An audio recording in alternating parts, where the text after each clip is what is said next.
I'd like to introduce you to the new Wave Mic Arm. All right, let's take a quick look at what this thing is about. You can see that we're gonna be able to move the microphone freely, etc. Cable channels, 3 1/8 and 1/8 and all these different types of ball head, blah, blah, blah, whatever. There are a ton of other videos about this. The key is this as good as they say it is? I want to know because I've got some heavy microphones to be able to test on this.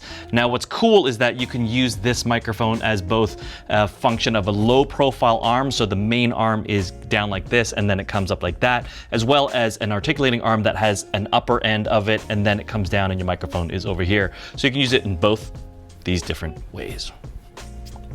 Oh, let's just open this up and see what is inside. All right, we have got obviously the instructions, which we don't always necessarily use on this channel. The other thing is we've got the arm itself, which is nicely packaged. I wonder if it's gonna spring out and attack me, and it actually doesn't, which is kind of neat. So this is actually really interesting. Excuse the noise. Let's get rid of that one. We've got a couple of channels covers. These are channel covers that allow us to hide the cable. Now, that's not cool. And then over here, we've got an extension arm. So this allows us to take that lower end of the arm or the beginning part of the arm and rise it another 6 or 7 inches or so. And then the great desk mount clamp. This thing is super, super solid. It has a ratcheting arm on the bottom. So as you are tightening it, if it's in the way of something else like a table leg, you can pull this bottom over here and then readjust it to continue screwing it in and tightening this down. So this is really nice, and obviously this little riser fits in like that. And what else do we have in this box? It says get connected, a cool little envelope with some adapters. Okay, so we have the ability to convert that 1/4 inch thread on the end of the arm to 3/8 as well as a 5/8 inch size, so depending upon what kind of microphone you have. And then a tiny little Allen key, which I assume is to change the tension on the arm. So now let's connect the arm to the table and go for it. So we've already got it placed here. Just gonna tighten this. And again, what you can do is if this gets blocked by, let's say, a table leg, you can simply pull it and then move it without it moving the actual tightening. And so that actually allows you to get this out of the way if you need to as well. So right off the bat, I'm just going to put this on the top, and you can see here that the arm is installed. Now, if I wanted to, I could also use this riser, and that will, wow, that is a really, really high riser. So now what this actually allows me to do is if I wanted to, I could easily put this over the back of a monitor or display because of this distance here. So as you can see here, the base from the tabletop to the bottom of this knuckle joint here is about 9 inches. The middle is approximately 10 inches or so. So that gives you an additional amount of height to be able to bring this up and above over items. Now, if I take away the riser and simply just put that there, we are now going to be at 3 inches to the bottom of the knuckle and about 4 inches to the middle of that knuckle. So this allows me to keep the arm extremely low and basically get things out of the view of the camera system. Now, I just mounted this to my desk. The out-of-box experience is pretty good. Of course, there's no load, so the microphone does move up by itself, but I've got the Evertrust, the amazing sounding, one of the heaviest microphones around, Shure SM7B. Let's connect this item here. And that's a nice feel to it. So that's really good. Now, all I have to do is just twist this around and I can see if I like the tension on this.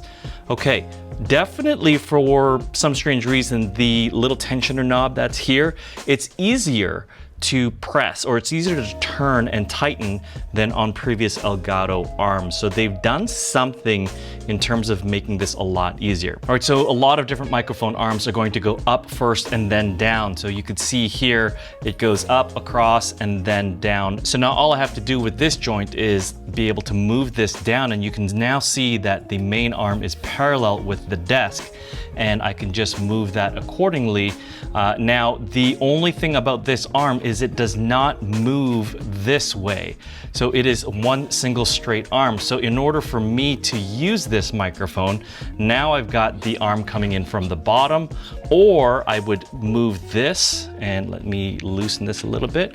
I would do it this way and have it come up. Now, what's nice about this is it can do this cool thing. The only challenge though is because it does not bend in this middle section of the arm, it's basically like a straight arm that does this, I can't use this in this system, in this methodology. This is where I would switch back to the Wave Mic Arm Pro, that I can leave the same mount or the base mount on my desk over on the side here, bring the arm over and across, and then bend it not so that it's not perpendicular to the main arm. I can bend the secondary arm in a different angle than this first arm so that it's now coming in and around towards me.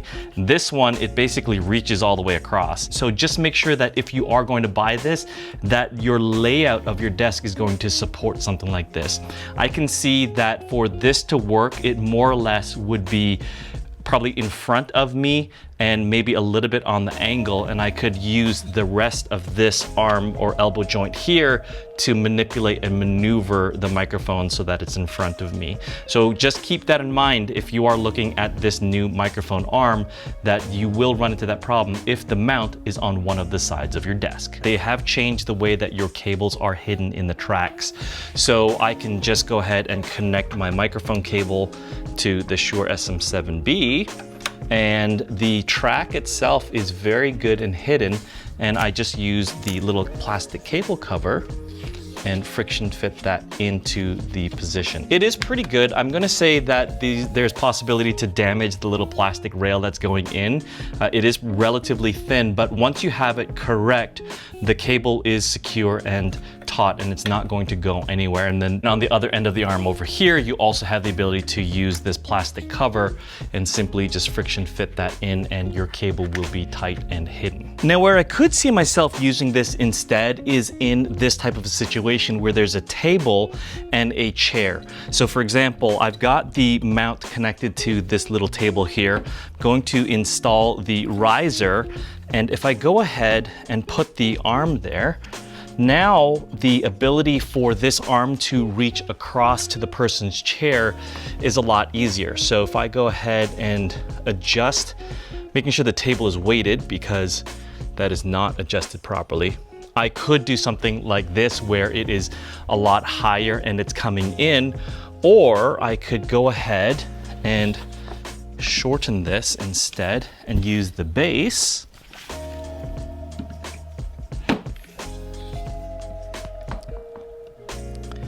And then connect the arm like this. Now, if I do this carefully, I can make this work. So now the arm is a little bit more out of the way of the speaker, and you can see that it's not going to be blocking a lot of different things. So there's a lot of different ways to use this arm, but because of the way that that joint is not a 360 joint, it is going to be a little bit more problematic in my humble opinion. So that's the new Elgato Wave Mic Arm for you. Tell me what your thoughts and feelings are on this one. And I want to show you the other one, which I had before, which was the Elgato Wave Mic Arm Pro. I kind of like that one. It's a little bit more of a hinge that works for my usage on a desktop, but you can just go ahead and click on this video to watch that one.